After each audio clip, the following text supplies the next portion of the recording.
Ice cream. Arish চমকে তাকায়। রাস্তার পাশে ছোট্ট একটা আইসক্রিমের গাড়ি দাঁড়িয়ে, রঙিন ছাতার নিচে এক বুড়ো লোক ঠান্ডা মিষ্টির গন্ধ ছড়াচ্ছে। আর ঠিক তখনই হুট করে আরিশের মনে পড়ে যায় তার ছোটবেলার একটা সন্ধ্যা। মা আমাকে একটা আইসক্রিম কিনে দিবে? ছোট আরিশ গাড়ির জানালা দিয়ে আইসক্রিমওয়ালার দিকে তাকিয়ে অনুরোধ করে চলেছে বারবার। কাচের ওপারে লাল সবুজ রঙের আইসক্রিমের গাড়ি। আর একটু পরে তার দৃষ্টিসীমা পেরিয়ে যাবে, তবুও মা ব্যস্ত, ফোনে কথা বলছেন, হাসছেন, কারোর সঙ্গে খুব আনন্দে গল্প চলছে। আরিশ মায়ের হাতটা টেনে ধরে, চোখে পানি টলমল করে বলল, ও মা, দাও না কিনে। গাড়িতে চলে গেল, দোকানটা পেছনে পড়ে গেল মা। মা বিরক্ত হয়ে একবার তাকান, ঠোঁটে বিরক্তি মেশানো স্বর। সারাক্ষণ শুধু খাই খাই করিস, দেখছিস না কলে কথা বলছি। তারপর আবারও ফোনে মনোযোগ। হাসি গল্প। আরিশ যেন তার জীবনের বাইরের কেউ। আরিশ তখন চুপ করে যায়। ভেতরে কোথাও যেন একটা ছোট্ট কিছুর মৃত্যু হয়। সেদিনের পর সে আর কখনো আইসক্রিম চায়নি, না কারো কাছে না নিজের কাছে। আইসক্রিম খাবে হামিংবার্ড? হ্যাঁ। তুমি বসো, আমি গিয়ে নিয়ে আসছি। ওরা স্বস্তির নিঃশ্বাস ফেলল, মুচকি হেসে বলল, ঠিক আছে। আরিশ গাড়ি থেকে নেমে হাঁটা শুরু করলো, কিন্তু পরক্ষণে আবারও দাঁড়ালো, গলা উঁচিয়ে শুধালো। কোন ফ্লেভারের? আরিশ জিজ্ঞাসা করতেই ওরা কিছুক্ষণ চুপ করে থাকে, তারপর নিচু স্বরে বলে, ভ্যানিলা একটা আর চকলেট একটা। বলে নিজেই থমকে যায় ওরা। এই কথাটা তো আইসক্রিম খাওয়ার জন্য বলা হয়নি তার। ওর মুখ থেকে এই কথাগুলো বেরিয়ে এলো কেবল কারণ ওর পালানোর একটা পথ দরকার, একটা সুযোগ, একটু সময়। আরিশ লক্ষ্য করছে ওরার মুখ। সেই চঞ্চল মেয়েটা এখন যেন অদ্ভুত রকম শান্ত, চোখে অদ্ভুত এক ছায়া। এই মেয়ে কিছু লুকোচ্ছে। আরিশ সেটা বুঝতে পারছে, কিন্তু ঠিক ধরে ফেলতে পারছে না। ওকে বসো, আসছি। আরিশ চলে যেতেই ওরা আর দেরি করলো না, খুব সাবধানে গাড়ি থেকে নেমে গেল। ক্লান্ত শরীরে স্কুল ব্যাগ কাঁধে নিয়ে বাসার দরজার সামনে এসে দাঁড়িয়েছে নয়না। লোকটা কি চলে গেছে নাকি আছে? মকবুলের মুখোমুখিও হতে চায় না নয়না, কিন্তু কি আর করার। দীর্ঘশ্বাস ছাড়লো নয়না। পরপর দুবার কলিং বেল বাজালো। খানিকক্ষণ বাদেই দরজা খুলে দিল মকবুল। নয়না চমকালো, উনি কেন দরজা খুললেন? কিন্তু কিছু বলতে পারলো না, হয়তো মা রান্নাঘরে, সেজন্যেই। আসো মামুনি, সারাদিন স্কুলে অনেক ধকল গিয়েছে নিশ্চয়ই। নয়না মকবুলকে পাশ কাটিয়ে বাসার ভিতর প্রবেশ করে নিজের রুমে এগুতে এগুতে বলল, তেমন কিছু না। মকবুল দরজা আটকে দিল। ঠোঁটের কোণে তার বিশ্রী হাসির ঝিলিক। রোকসানা মল্লিক গিয়েছেন বাজারে কিছু কেনাকাটা করতে। বাড়িতে মকবুল একা, অথচ নয়না সেটা জানে না। রুমে ঢুকে কাঁধের ব্যাগটা টেবিলের উপর রাখলো নয়না। মাঝে মধ্যে ইচ্ছে করে মায়ের কাছে সবকিছু বলে দিতে, কিন্তু নয়নার সাহস হয় না। ভয়, লজ্জা, আত্মগ্লানি সবকিছু ঘিরে ধরে তাকে। এসব ভাবতে ভাবতে ওড়না খুলে বিছানায় ছুঁড়ে ফেললো নয়না। মাথাটা ভীষণ ধরে আছে নয়নার। গোসল করলে যদি ভালো লাগে সেজন্য ওয়াশরুমের দিকে এগুলো সে, কিন্তু আচমকা পেছন থেকে কেউ জড়িয়ে ধরতে চমকালো নয়না। পুরুষালী স্পর্শ, আটকে উঠল নয়না। কে কে? চিৎকার করে উঠতেই মকবুল বিশ্রীভাবে হেসে বলল, মামুনি, আমি তোমার মব্বুল চাচ্চু। ভয়ে, ঘৃণায়, রাগে থরথর করে কাঁপছে নয়নার শরীর। মকবুলের নোংরা স্পর্শে কান্না পাচ্ছে। ছাড় বলছি, শয়তানের বাচ্চা, তুই এখনো শয়তানি আছিস। মা কোথায়? মা, মা, মা। মকবুল নয়নাকে নিজের দিকে ঘুরিয়ে শক্ত করে থুতনি চেপে ধরে অন্য হাতে নয়নার গলা চেপে ধরে বলে, বাসায় কেউ নেই মামুনি, আর এভাবে বলছো কেন? শয়তানি বলে না এটাকে, চুপচাপ মেনে নাও সব, নয়তো। নয়না মকবুলের পায়ে লাথি মারে, ধস্তাধস্তি করতে শুরু করে। মকবুলও নয়নাকে জোর করতে থাকে। আমার কিছু হলে আমার বাবা মা তোকে খুন করে ফেলবে, হারামির বাচ্চা। ছাড়। মকবুল নয়নার কোনো কথা শুনে না। সে এখন জানোয়ারে পরিণত হয়েছে। কিশোরী নয়নার শরীরে তার স্পর্শ গাঢ় হতে থাকে। নয়নাও নিজেকে ছাড়ানোর জন্য প্রাণপণ লড়াই করতে থাকে। এতক্ষণ পাগলের মতো ড্রাইভ করছিল আরিশ। ওরাদের বাড়ির সামনে গাড়ি দাঁড় করিয়েছে সে। আইসক্রিম কেনা শেষে গাড়ির কাছে আসতেই দেখে ওরা নেই। ওরাকে খুঁজে পাচ্ছিল না। সবকিছু এলোমেলো লাগছে তার। কিছুটা সময় লাগলেও আরিশের বুঝতে অসুবিধা হয় না ওরা কোথায় যেতে পারে। তাই দেরি না করে তখনই ওরাদের বাড়ির উদ্দেশ্যে রওনা হয়েছিল আরিশ। সময় নষ্ট না করে গেট পেরিয়ে সোজা বাড়ির দরজায় পৌঁছে গেল আরিশ। কলিং বেল বাজালো কয়েকবার, কিন্তু দরজা খুলছে না কেউ। মেজাজ হারাচ্ছে আরিশ। ওরা না হয় দরজা খুলবে না, কিন্তু রোকসানা মল্লিক আশেপাশে তাকাতেই হঠাৎ ওরার দিকে নজর গেল আরিশের। ওরাকে দেখা মাত্রই আরিশ তাকে দিকে তেড়ে মেরে গেল।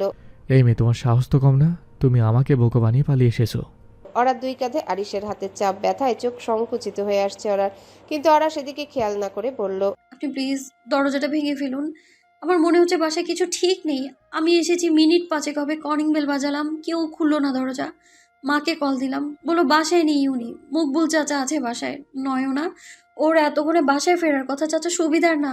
নয়না, আরিশ, নয়না। ওরা কিছু বলতে পারছে না, আর ভয়ে কথা জড়িয়ে যাচ্ছে তার। আরিশ আপাতত সবকিছু বলে ওরাকে বুকে জড়িয়ে ধরল। শান্ত হও, আমি দেখছি। ওদের কথা শেষ হতে ঘরের ভেতর থেকে জোরে সোরে শব্দ হলো। মনে হলো বাসনকোসন ফ্লোরে পড়েছে। ওরার চোখ বড় হয়ে গেছে। আরিশ ইশারায় তাকে আশ্বস্ত করলো। ওরাকে একপাশে দাঁড় করিয়ে দরজায় লাথি মারতে লাগলো। পরপর কয়েকবার লাথি মারার পরেও দরজা ভাঙলো না। ওরা কাঁদছে। আরিশ ওর মুখের দিকে তাকালো, তারপর আরেকটা লাথি। দরজা ভেঙে গেল। আরিশ দ্রুত পায়ে বাসার ভিতরে প্রবেশ করলো। ওরা পিছু পিছু। বাঁচাও, কে এসেছো, বাঁচাও প্লিজ। ভাঙা গলার চিৎকার করে উঠল নয়না। ওরা শব্দের উৎস খুঁজতে রান্নাঘরের দিকে দৌড়ে গেল। আর পেছন পেছন আরিশও। শরীরের পোশাক ছেঁড়া, হাতে একটা ছুরি নিয়ে দাঁড়িয়ে আছে নয়না। ওর চোখে আতঙ্কের ছায়া। সামনে দাঁড়িয়ে আছে মকবুল, অসুস্থ লোলুপ চেহারার। ওরা এক দৌড়ে গিয়ে নয়নার সামনে আড়াল হয়ে দাঁড়ালো। আরিশ এগিয়ে গিয়ে মকবুলকে ধরে মারতে শুরু করলো। নয়না, কিছু হয়নি বোন, কিছু না। শান্ত হ, আমি আছি তোর পাশে, কিছু হবে না তোর। নয়না জোরে জোরে নিঃশ্বাস নিচ্ছে। ওর নিঃশ্বাসের ভারে ঘরটা যেন গুমোট হয়ে উঠেছে। ভয়ে দুঃসহ যন্ত্রণায় ওরাকে জড়িয়ে ধরে আছে সে। ওরা নিজের ওড়না খুলে নয়নার গায়ে জড়িয়ে দেয়, স্নেহে শীতে কম্বলের মতো। ওদিকে আরিশ মকবুলকে টেনে বসার ঘরে নিয়ে যাচ্ছে, মুখে তার আগুন, রাগ, ঘৃণা। এই বয়সে এসে একটা বাচ্চা মেয়ের সঙ্গে এইসব করার সাহস হয় তোর? তোকে আজ জন্মের শিক্ষা দিয়ে ছাড়বো, হারামজাদা। I I will kill you. আরিশের ঘুষি লাথিতে দেহটা কেঁপে ওঠে মকবুলের। এর মধ্যে রোকসানা মল্লিক ফিরলেন বাজার থেকে। দরজা খুলে ভেতরে ঢুকতেই থমকে দাঁড়ালেন। ঘরের ভেতর অস্বাভাবিক এক উত্তেজনা। নয়নার চোখে পানি, গায়ে অরার ওড়না জড়ানো। আরিশ তেতে আছে রেগে। মকবুল ফ্লোরে লুটিয়ে পড়ে কাতরাচ্ছে। কি হচ্ছে এখানে? আরিশ, তুমি কেন মারছো ওকে? রোকসানা আঁতকে উঠলেন। তোমার এই দেবর কি করেছে দেখো আগে, তারপর কথা বলবে। অরা গর্জে উঠল। শান্তশিষ্ট অরা যেন বাঘিনী হয়ে গেছে। রোকসানার মুখ শুকিয়ে গেল। এমন কিছু ঘটতে পারে দুঃস্বপ্নেও ভাবেননি তিনি। নয়নার বিধ্বস্ত মুখ, ভেজা চোখ রোকসানার বুকে অসহ্য যন্ত্রণা সূচ ফুটিয়ে দিচ্ছে। তুই কি করেছিস মকবুল? তুই কি করেছিস আমার মেয়ের সাথে? রাগে কাঁপছেন রোকসানা। তেজি গলায় বললেন রোকসানা। মকবুল কিছু বলার চেষ্টা করে, কিন্তু মুখ খুললে আরিশের লাথি। তুই কি করেছিস মকবুল? কি করেছিস তুই আমার মেয়ের সঙ্গে? নয়না, ছুটে গিয়ে মেয়েকে জড়িয়ে ধরেন তিনি। মা, নয়নাকে ঘরে নিয়ে চলো। রোকসানার কণ্ঠে কান্না আর ভয় মিলেমিশে এক অসহায়তা। ওরা কাঁপতে কাঁপতে নয়নাকে সামলানোর চেষ্টা করে। আমি পারছি না একা ধরে রাখতে মা। চল আমি ধরছি। রোকসানা মেয়ে আর অরার ভর নিয়ে নয়নাকে টেনে তোলেন। তার চোখে শুধু একটাই প্রশ্ন, এ মেয়েটা ঠিক হবে তো? চলো মা, সব ঠিক হয়ে যাবে, কিছু হয়নি। অরার কণ্ঠে সান্ত্বনা ছোঁয়া, কিন্তু গলায় একরাশ শঙ্কা। আপনারা নয়নাকে রুমে নিয়ে যান। আরিশ ঠান্ডা গলায় বলে, চোখে তখনও আগুন। এই জানোয়ারটার বিচার আমি করছি। ওরা একবার তাকায় মকবুলের দিকে, তারপর দীর্ঘশ্বাস ফেলে নয়নাকে বুকে আগলে রুমের দিকে এগিয়ে যায়। মকবুল আরিশের পা ধরে কাঁদতে কাঁদতে বলল। মকবুল আরিশের পা জোরে ধরিয়ে কাঁদে, ভিজিয়ে ফেলে মেঝে। বাবা গো, একটা ভুল হয়ে গেছে। শয়তানের ধোকায় পড়ে গেছিলাম। আমি পাপ করেছি, তবুও মাপ করো। এই বয়সে শরীর সইছে না, আর এত মার খেতে পারছি না বাবা। আরিশ থমকে যায় এক মুহূর্ত। চোখ নামিয়ে দেখে এই লোকটাই নয়নার সর্বনাশ করতে চেয়েছিল। গর্জে উঠে তার বুকের ভেতর এক পশুর ডাক। তুই মানুষ না মকবুল, তুই একটা ঘৃণিত কীট। সে সজোরে ঘুষি বসিয়ে দেয় মকবুলের মুখে। আবারও রক্ত। মকবুল ছিটকে পড়ে যায়, মুখে গোঙানি। আরিশ দাঁড়িয়ে থাকে নিঃশব্দে, কিন্তু তার ভেতরে ঝড় বয়ে যাচ্ছে। বিশ্বাস কর, শয়তান যদি সত্যি কথা বলতে পারতো তবে সেও তোকে বলতো, আমি না। এই জানোয়ারটাও করেছে সব। তুই নিজের পাপ শয়তানের ঘাড়ে চাপাতে চাইছিস। সেই তোর মতো ঘৃণিত আর কিছুই হয় না। আরিশ থমকে দাঁড়ালো। এক মুহূর্ত চোখে তীব্র ঘৃণা। জিহবা দিয়ে ঠোঁট ভিজিয়ে বলল, এই বয়সে নাকি মাধ্যস হয়েছে না, অথচ এতটুকু মেয়ের উপর তোর হাত ঝাঁপিয়ে পড়তে তোর কোনো কষ্ট হয়নি, তাই না? চোখ দুটো লাল, কণ্ঠে বিদ্যুৎ আরিশের। বাস্টার্ড! আরেকটা ঘুষি মেরে আরিশ মকবুলকে প্রায় অচেতন করে ফেলল। মকবুল ফ্লোরে পড়ে রইল, নিঃশ্বাস নিচ্ছিল কষ্টে। নিজে উঠে দাঁড়ানোরও শক্তি নেই তার। আরিশ কারো সঙ্গে ফোনে কথা বলল, সংক্ষিপ্ত কথায় জানিয়ে দিল। তুলে নিয়ে যেতে হবে। মকবুলকে আপাতত ঘরের পেছনের খোলা মাঠে হাত পা বেঁধে ফেলে রাখা হলো। আগামীকাল থানায় যোগাযোগ করা হবে। বিছানায় অজ্ঞান অবস্থায় পড়ে আছে নয়না। ওরা বসে আছে তার পাশে। ডাক্তার এসেছে, আরিশই কল করে আনিয়েছে। ঘরের এক কোণে মাথা নিচু করে গম্ভীর মুখে বসে আছেন সোলাইমান মল্লিক। নিজের মেয়ের এই অবস্থার জন্য কোথাও না কোথাও নিজেকে দায়ী মনে হচ্ছে তার। কারণ দিন শেষে মকবুল তো সোলাইমানেরই বন্ধু ছিল। রোকসানাও খুব ভেঙে পড়েছে। মেয়েটার সাথে ছোট থেকে এরকম হয়ে এসেছে, অথচ আজ সর্বনাশ ঘটতে ঘটতে বেঁচে যাওয়ার পর সবকিছু জানতে পারলেন তিনি। আরিশ মকবুলের মুখ থেকে স্বীকারোক্তি নিয়েছে, রেকর্ড করে রেখেছে সব। আপাতত আজকের রাতের জন্য নয়নাদের বাড়ির পেছনে খোলা মাঠে হাত পা বেঁধে ফেলে রাখা হয়েছে তাকে। আগামীকাল সকালে আরিশ থানায় কল করবে। নয়না বিছানায় নিস্তেজ পড়ে আছে, চোখ বন্ধ, নিঃশ্বাস খুব ধীরে চলছে। মাথার পাশে একটা ছোট্ট টেবিলে স্যালাইন ঝুলছে। আরিশ ঘরের এক কোণে দাঁড়িয়ে, হাত মুষ্টিবদ্ধ, মুখে তীব্র রাগ তার। বাবা মায়ের উচিত সন্তানদের দিকে খেয়াল রাখা, কিন্তু দুঃখের বিষয় হচ্ছে বাংলাদেশের অধিকাংশ মেয়েরা তাদের পরিচিত কিংবা আত্মীয়দের মাধ্যমে যৌন হয়রানির শিকার হয়, আর এসব নির্যাতনের কথা গোপন রাখার ফলে একদিন বড়সড় বিপদ ঘটে। ডাক্তার স্টেথিস্কোপ সরিয়ে বললেন, প্রেশার খুব লো, ও এখন শকে আছে।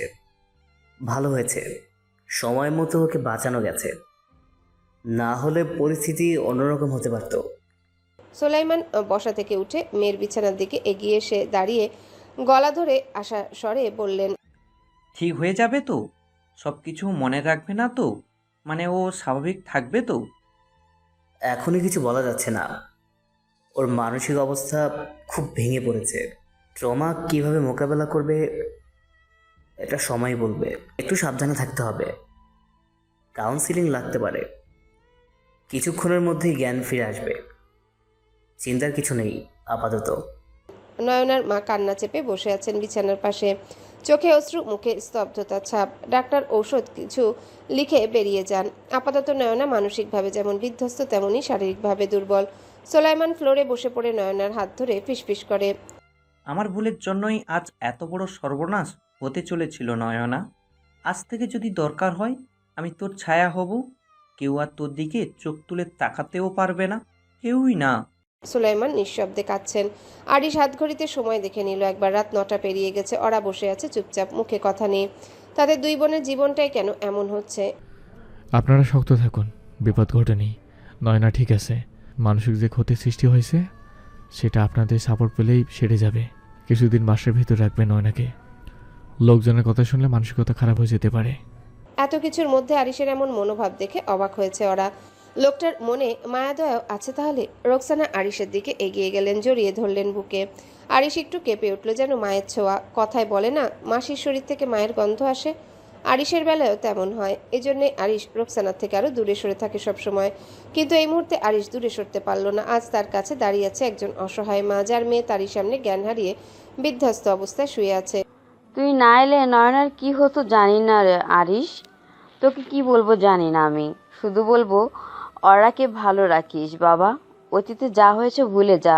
পৃথিবীর সব নারী একরকম হয় না বাবা। আরিশ কিছু বলল না, বলার ইচ্ছেও করলো না। কিন্তু নয়নার দিকে তাকিয়ে মায়া হলো তার। কিছু হতো না নয়নার, মকবুলের শাস্তির বিষয়টা আমি দেখব। রোকসানা আরিশকে ছেড়ে দিয়ে সোলাইমান মল্লিকের কাছে গিয়ে দাঁড়ালেন। দেখো, তুমি এরকম করে থেকো না। মেয়েটা জ্ঞান ফেরার পর তোমাকে এমন দেখলে আরো কষ্ট পাবে।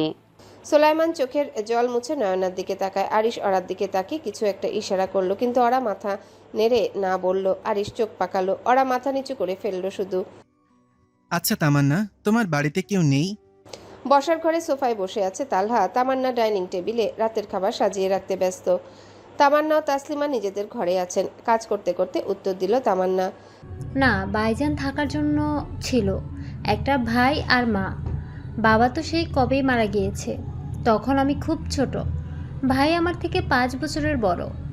একটা মেয়ের সাথে প্রেমের সম্পর্কে জড়িয়ে বাড়ি ছেড়েছে সে। শুনেছি তার শ্বশুর অনেক বড় লোক, এতটা বড় লোক যে আমাদের সাথে যোগাযোগ রাখতেও পারেনি ভাই। ওর আত্মসম্মানে লাগতো সেজন্য। এমনিতেও নানান রোগ শোকে আক্রান্ত ছিলেন মা, তার উপর ভাইয়ের এমন সিদ্ধান্তে অনেক কষ্ট পেয়েছেন। তারপর হঠাৎ একদিন তিনি। তামান্নার গলা ভারী হয়ে এসেছে, দু চোখে জল গড়িয়ে পড়ছে গালে। তালহা বিষয়টা বুঝতে পেরে তামান্নার দিকে এগিয়ে গিয়ে বলল, আমি দুঃখিত, প্লিজ তুমি কেঁদো না। আমরা কেউই চিরস্থায়ী নই, সবাই একদিন মারা যাব। হুম। গাড়ির হর্নের আওয়াজে নড়ে চড়ে উঠল তামান্না। হাতের কাজ ফেলে রেখে দরজার দিকে এগুলো সে। তালহা ওর পেছনে পেছনে যাচ্ছে। ভাইয়া, ভাবি এসেছে শিওর। ভাবি? তামান্নার কথা হেসে উঠল তালহা, মাথা চুলকে বলল, ভাবি মা এসেছে। ভাইয়া বরাবরই ওভার প্রসেসিভ ছিল, ভাবির মার ক্ষেত্রে আরো বেশি। তামান্না কিছু বলল না। আর কেউ না জানলেও ওরার প্রতি আরিশের আচরণ কেমন সেটা তামান্না ভালো করে জানে। খোলা আকাশের নিচে হাত পা বাঁধা অবস্থায় পড়ে আছে মকবুল। আশেপাশে কিছু নেড়ি কুকুর বসে আছে। কেন যে নয়নার সাথে আজ এমন করতে গেল সেই ভেবে আফসোস হচ্ছে তার। নিজের উপর রাগ হচ্ছে, তৃষ্ণায় গলা শুকিয়ে গেছে, শরীর দুর্বল। আরিশের অত মার খেয়ে শরীরের প্রতিটা গাঁটে গাঁটে ব্যথায় ছেয়ে গেছে। আপনাকে এইভাবে বেঁধে রেখেছে কে? আচমকা কারো কণ্ঠস্বর শুনে চমকালো মকবুল, সেই সাথে খুশিও হলো বটে। সামনে তাকালো, অন্ধকারে অস্পষ্ট সব। মকবুলের সামনে দাঁড়িয়ে আছে 28-29 বছর বয়সী একজন যুবক, হাতে ফোন, ফ্ল্যাশলাইট জ্বলছে। পরনে তার কালো রঙের টি শার্ট, সাথে জিন্স, তবে মুখে মাস্ক। আপাতত ফোনের ফ্ল্যাশলাইটের আলোতে এতটুকুই দেখতে পেল মকবুল। মা, আমাকে বাঁচাও। বাবা, আমি ভুল করেছি। কথা জড়িয়ে যাচ্ছে মকবুলের, ভাঙা ভাঙা গলায় বলল এতটুকুই। যুবক মকবুলের দিকে এগুলো, ফোন মাটিতে রেখে দ্রুত মকবুলকে মুক্ত করতে লাগলো। সে বিছানার মাঝখানে জড়সড় হয়ে বসে আছে ওরা। পরনে গোলাপি রঙের 3 পিস, খোপা করা চুল, কানে গলায় কোনো গয়না নেই এখন। সামনের দিকে তাকিয়ে শুকনো ঢোক গিলল সে। আরিশ দাঁড়িয়ে আছে, হাতে দড়ি। আজকে যা করেছে তাতে শাস্তি কতটা ভয়ানক হবে সেসব ভেবেই চোখে জল এসে যাচ্ছে ওরার। ওভাবে পালিয়ে গিয়ে নিজ বাড়িতে যাওয়ার মতো ভুল কিভাবে করলো সে, সেসব ভেবেই খারাপ লাগছে ওরার। অবশ্য বাড়িতে গিয়েছিল বলেই আজ নয়না বেঁচে গেল। নয়নার কথা মনে পড়তেই বুকটা খা খা করে উঠল ওরার। বোনটাকে রেখে চলে আসতে হলো। আরিশ কিছুতেই তাকে রেখে এলো না। কি হয়েছে হামিংবার্ড, ভয় লেগেছে? ওরা কাঁপা কাঁপা গলায় বলল। দড়ি দিয়ে কি করবেন? আরিশের ঠোঁটের কোণে রহস্যময় হাসি। সে এগিয়ে এলো ওরার দিকে। ওরা একটু একটু করে পিছিয়ে যাচ্ছে কেবল, কিন্তু পিছিয়ে আর যাবে কোথায়? দড়ি দিয়ে কি করে বলো তো? ওরা চমকায়, থমকায়। আরিশ কি তাকে বেঁধে কিছু করতে চলেছে? ওরা আতঙ্কে এদিক ওদিক তাকিয়ে বিছানা থেকে উঠে দৌড় দিতে চাইলে আরিশ ক্ষিপ্ত গতিতে ধরে ফেললো তাকে। ওরা ডুকরে কেঁদে উঠে বলল, আমি একটা মানুষ, দয়া করুন, প্লিজ এমনটা করবেন না। আরিশ ওরাকে কোলে তুলে নিয়ে কিছুটা ঝুঁকে বিছানায় ছেড়ে দিল। ভাগ্যিস বিছানাটা বেশ নরম, নয়তো ওরার কোমরে আর আস্ত থাকতো না। আই নিড দিস হামিংবার্ড, ভালোবাসা চাই না, যা চাই সেটা জোর করে আদায় করে নেব। ওরা কিছু করতে পারছে না। আরিশ তার হাত দুটো খাটের মাথার উপর তুলে বেঁধে ফেলেছে। Please please. বড্ড করুণ শোনাচ্ছে ওরার গলা। আরিশ সেদিকে ভ্রুক্ষেপ না করে নিজের মতো এগুলো। ওরার শরীর থেকে ওড়না সরিয়ে ফেললো, তারপর নিজের টি শার্ট খুলে ফ্লোরে ছুঁড়ে ফেলতে ফেলতে বলল। Are you ready for this? ওরা কেঁদে বলে। না। আরিশ হাসে। ওরার বুকে মাথা রেখে শুয়ে দীর্ঘ শ্বাস ফেলে বলে, এখানে ঘুমাবো আজ, সারা রাত আমাকে এভাবে সহ্য করতে হবে, নড়তেও পারবো না। ওরা কিছুটা অবাক হলো। শুধু বুকে মাথা রাখার জন্য এত কিছু করলো আরিশ? শুধু এইটুকুই? আরও কিছু চাও? তুমি বললেই সব কিছু। না না না, তা বলিনি। উফ, কি ধুমতাড়না করছো। ওরা স্বস্তির নিঃশ্বাস ফেললো। আরিশ ওরার পেটে হাত রেখে শুয়ে আছে বুকে। ক্লান্ত লাগছে বেশ। মনে হচ্ছে ওরার বুকে কোনো শান্তির স্থান, যেখানে মাথা রাখতে কেমন শান্তি শান্তি লাগছে। কিছু না, ঘুমান। গুড নাইট ছোট পাখি। আরিশ ওরার বুকের মাঝখানে একটা কিস করে, নাক দিয়ে দুষ্টামি করে কিছুক্ষণ। একটা সময় ঘুমিয়ে পড়ে ওভাবেই দুজন। রাত 3টা। শহরের একেবারে প্রান্তে পুরনো জাহাজঘাটের পাশে পরিত্যক্ত কারখানা। ছায়া আর শীত মিশে আছে বাতাসে, যেখানে মানুষের পা পড়েনি বহু বছর। চেয়ারে বসে আছে মকবুল, তবে স্বেচ্ছায় নয়। তার শরীরটা রশিতে এমনভাবে বাঁধা যেন পেশিগুলো চিৎকার করে উঠছে। মুখে গোজা জমাট কাপড়, চোখ দুটো ফুঁসে উঠছে ভয়ে। জ্ঞান হারিয়েছিল এতক্ষণ। মকবুল কিছু বুঝতে পারছে না। যতদূর মনে পড়ে অচেনা যুবক তাকে খোলা মাঠ থেকে মুক্ত করার পর ধরে ধরে একটা গাড়িতে উঠে বসেছিল, কিন্তু তারপর হঠাৎ আলো জ্বলে ওঠে। তার সামনে দাঁড়িয়ে থাকা ছেলেটার মুখ দেখা যাচ্ছে না, শুধু তার নিঃশ্বাসটাই কুয়াশার ভেতর থেকেও শোনা যাচ্ছে। এটাই সেই যুবক, কিন্তু এভাবে দাঁড়িয়ে আছে কেন? আর তাকেই বা বেঁধে রেখেছে কেন? জানিস, মুকবল দর্শনের বিচার আদালতে হয় না এখন। এই জন্য আমি নিজেই একটাকে দর্শককে নিজের আদালতে শাস্তি দিই। মকবুল আটকে উঠল যুবকের কথার। সামনে দাঁড়িয়ে থাকা লোকটা কি তার সাথে উল্টাপাল্টা কিছু করবে? মকবুল কাঁপা কাঁপা গলায় জিজ্ঞাসা করে, কে তুমি? আর আমাকে এখন কই নিয়ে এসেছো? কোনো উত্তর পেল না মকবুল। যুবকটি ঠোঁটে হালকা একটা নির্মম হাসি নিয়ে ধীরে ধীরে ঘরের এক কোণায় এগিয়ে গেল। সেখান থেকে তুলে আনলো একটা পুরনো ধাতব হুক। তার চোখে মুখে কোনো রাগ নেই, বরং অদ্ভুত এক প্রশান্তি। চেয়ারে বসা মকবুলের হাত পা শক্ত করে দড়ি দিয়ে বাঁধা, নড়ার উপায় নেই। চোখে মুখে আতঙ্ক জমে উঠেছে। সে জানে কিছু একটা ঘটতে চলেছে, কিন্তু ঠিক কী তা আন্দাজ করতে পারছে না। যুবক নিঃশব্দে তার সামনে হাঁটু গেড়ে বসে পড়ল। তারপর ঠান্ডা মাথায় মকবুলের পায়ের নখের নিচে হুকটা ঢুকিয়ে ধীরে ধীরে উল্টো করে তুলতে শুরু করলো। মকবুল দম নিয়ে চিৎকার করতে চাইল, কিন্তু গলা দিয়ে কোনো শব্দ বের হলো না। তার শিরাগুলো ফুলে উঠল, মুখে বেগুনি ছায়া নিল যন্ত্রণায়। সে যেন হাওয়ায় ঝুলে থাকা এক মৃতপ্রায় দেহ, নড়তে পারছে না, কাঁদতে পারছে না, শুধুই অসহায়। হুকটা একটানে উল্টো করে তুলে নিতেই কয়েক ফোঁটা রক্ত গড়িয়ে পড়ল মেঝেতে। যুবক তাকিয়ে রইল শান্ত স্তব্ধ, যেন এটাই প্রাপ্য ছিল মকবুলের। তোর প্রশ্নের উত্তর পেয়ে যাবে মুকবুল, অপেক্ষা কর, সবে তো শুরু। মকবুলের চোখে ভর করেছে ভীতির কালো ছায়া। যুবকের দিকে তাকিয়ে সে কিছু বলতে চাইলেও গলা বাধা হয়ে গেছে। আজকের এই ভয়াবহ মুহূর্তে কি ঘটবে সে ভেবে আতঙ্কে কাঁপছে। নিজের সমস্ত শক্তি দিয়ে সে চিৎকার করে উঠল, ছাড়ো আমাকে, বাঁচাও বাঁচাও। যুবক তার ঠোঁটের কোণে অদ্ভুত এক হাসি ফুটিয়ে কিছু না বলে মকবুলের দিকে এগিয়ে আসে। তার হাসি যেন কপালের কালো মেঘ হয়ে ভর করেছে। মকবুলের চিৎকারে কিছু যায় আসে না যুবকের, যেন সে এক রোবট যার মনে কোনো অনুভূতি নেই। এবার যুবক পকেট থেকে সুই আর মোটা সুতো বের করে ধাতব জিনিসগুলোর ঠান্ডা স্পর্শ মনে হয় মকবুলের আত্মা পর্যন্ত কাঁপিয়ে দেয়। যুবক ধীরে ধীরে মকবুলের দিকে এগোচ্ছে। তার পায়ের নিচে মাটি গলে যাচ্ছে, যেন মকবুলের শ্বাস আটকে যাচ্ছে, গলা শুকিয়ে কাঠ হয়ে গেছে, শরীরের প্রতিটা রন্ধ্রে ব্যথা ঢুকছে, কিন্তু তার চিৎকার বেরোচ্ছে না, শুধু চোখে আতঙ্কের ছায়া। যুবক মকবুলের ঠোঁটে আঙ্গুল চুইয়ে মুখে অদ্ভুত এক হাসি ফুটালো, যেমন সে যন্ত্রের মতো কোনো কাজ করছে। মকবুল বারবার নিঃশ্বাস ফেলছে, শ্বাস নিতে পারছে না, তার হৃদয় টানটান হয়ে গেছে। যুবক মকবুলের ঠোঁট সেলাই করতে শুরু করলো। এক এক করে সুইয়ার সুতোর ফুটো যেন মকবুলের চিৎকার চেপে ধরছে।